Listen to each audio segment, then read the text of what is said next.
Sudah jelas Islam diturunkan di muka bumi ini untuk siapa? Untuk manusia dan kalangan jin. Agar apa? Untuk memperbaiki akhlak. Lalu bagaimana ceritanya jika ada orang selalu teriak-teriak, bilang jancuk lah, bilang matamu picek lah, dan lain sebagainya. Padahal tujuan agama kan jelas seperti itu tadi. Tidak sedikit ya orang Islam sendiri itu yang nggak paham tentang adanya orang Islam yang berpaham radikal seperti ini. Ketika kita sampaikan bahwa ada kelompok radikal, mereka menganggap wah itu hanya fitnah untuk menjelek-jelekan umat Islam. Nggak mungkin orang Islam seperti itu. Padahal dalam kenyataan sejarah mereka itu betul-betul ada ya, dan mereka akan ada terus. Jadi mereka menjadikan Al-Quran itu sebagai tamengnya, sebagai simbolnya ya, dan tampilan agama sebagai casingnya, tapi cara memahaminya jauh dari akhlak Al-Quran. Dan mereka akan muncul terus dengan berbagai macam namanya ya. Ciri-ciri mereka itu ekstrim, radikal. Radikal itu dari kata radik, artinya mendasar ya. Kok mendasar maksudnya gimana? Jadi mereka itu ketika menghukumi orang lain yang tidak mereka sepakati langsung dengan kalimat kafir, atau kalau bahasa mereka sekarang anti-Islam, pembenci Islam, dan lain-lain. Itu kan sebetulnya persoalan yang sangat mendasar yang tidak boleh digunakan untuk menvonis sesama muslim hanya gara-gara beda pendapat. Nah, dari Khawarij generasi pertama sampai Khawarij generasi berikutnya hampir-hampir sama ya ciri-ciri mereka itu. Dan ini perlu kita sampaikan kepada semua orang, karena ternyata tidak sedikit ya orang Islam sendiri itu yang nggak paham tentang adanya orang Islam yang berpaham radikal seperti ini. Ketika kita sampaikan bahwa ada kelompok radikal, mereka menganggap wah itu hanya fitnah untuk menjelek-jelekan umat Islam. Nggak mungkin orang Islam seperti itu. Padahal dalam kenyataan sejarah mereka itu betul-betul ada ya, dan mereka akan ada terus. Termasuk salah satu korbannya Sayyidina Ali bin Abi Thalib. Sayyidina Ali bin Abi Thalib itu dibunuh oleh orang Khawarij.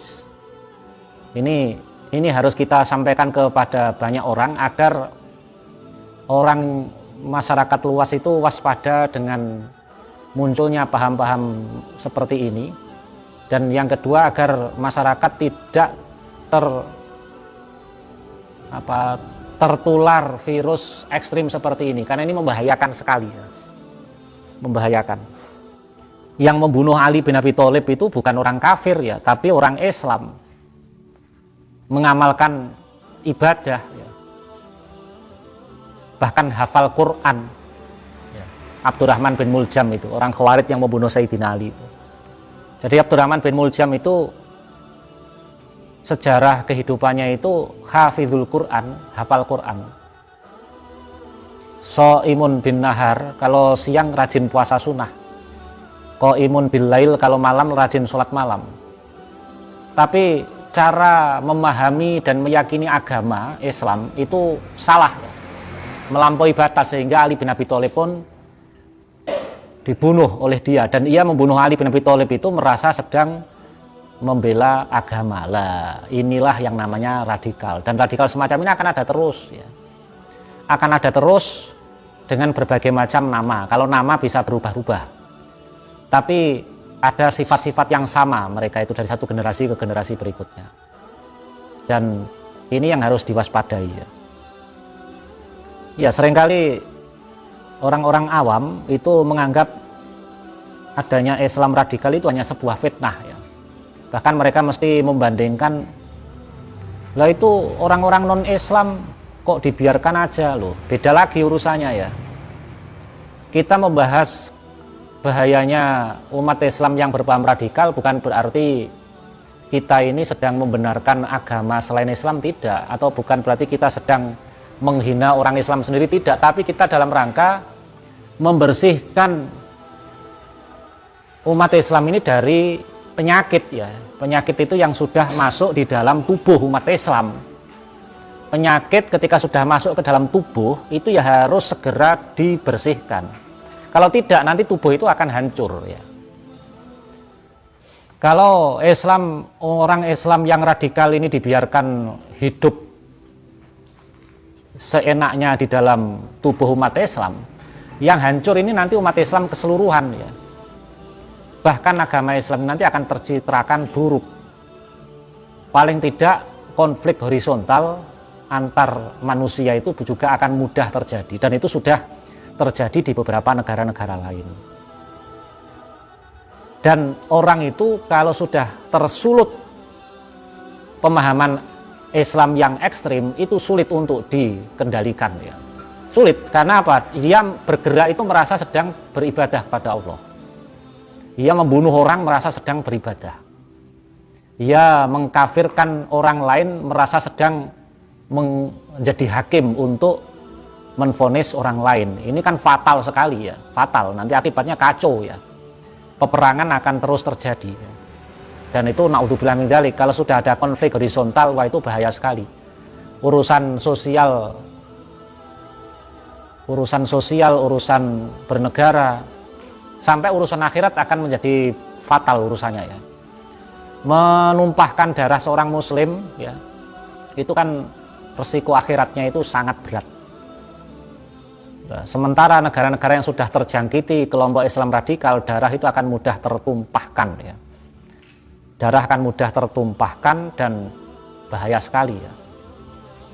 Dan negara-negara yang sudah mengalami penderitaan adanya kelompok-kelompok radikal ini cukup banyak ya di negara-negara Timur Tengah, dan ini berat sekali ya.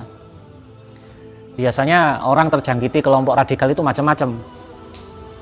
Satu ya karena ilmu agamanya itu kurang ya. Ilmu agamanya pas-pasan. Mereka hanya ngerti agama secara kulit-kulit saja. Tapi kedahuluan semangat yang tinggi. Orang semangat beragama bagus sekali ya. Tidak jelek ya, sangat bagus. Tapi harus dibarengi dengan ilmu agama yang cukup. Dan yang kedua karena salah pergaulan ya. Salah pergaulan ini bahaya ya. Salah pergaulan, bergaul dengan orang-orang yang berpaham seperti itu. Yang ketiga bisa karena salah informasi ya. Salah informasi yang diterima itu informasi yang bersumber dari para pendukung radikal ya. Kelompok radikal itu macam-macam ya perannya itu. Tidak mesti mereka masang bom semua, tapi ada juga yang membela ya. Yang berusaha untuk menjadi pembela radikalisme di media sosial atau di tempat-tempat tertentu. Mereka terus membela ketika temannya terbongkar atau tertumpas, mereka mengalihkan opini, menganggap bahwa semuanya itu nggak ada dan nggak pernah terjadi. Dan ini sudah berkali-kali terjadi ya. Bahkan sampai di negara Syria itu ketika ada satu dari kelompok teroris itu ditumpas ya, mereka melakukan glorifikasi pemberitaan. Glorifikasi itu diberitakan bahwa jenazahnya itu tersenyum, berbau harum. Itu kan sebetulnya untuk mengajak banyak orang agar banyak orang itu mengikuti jalan ini ya, jalan terbunuh ini atau jalan membunuh. Ini kan bahaya sekali ya. Bahaya kalau dibiarkan kehidupan ini nggak karu-karuan ya, berantakan dan atas nama agama. Berantakan atas nama agama ini kan sulit untuk dihentikan. Dan ini adalah salah satu dari sekian banyak ujian Allah yang diberikan kepada umat Islam hari ini. Makanya mengkaji kitab seperti ini sangat penting ya, sangat penting, karena akan bisa melihat peta perkembangan umat Islam dari masa ke masa itu lebih banyak lagi.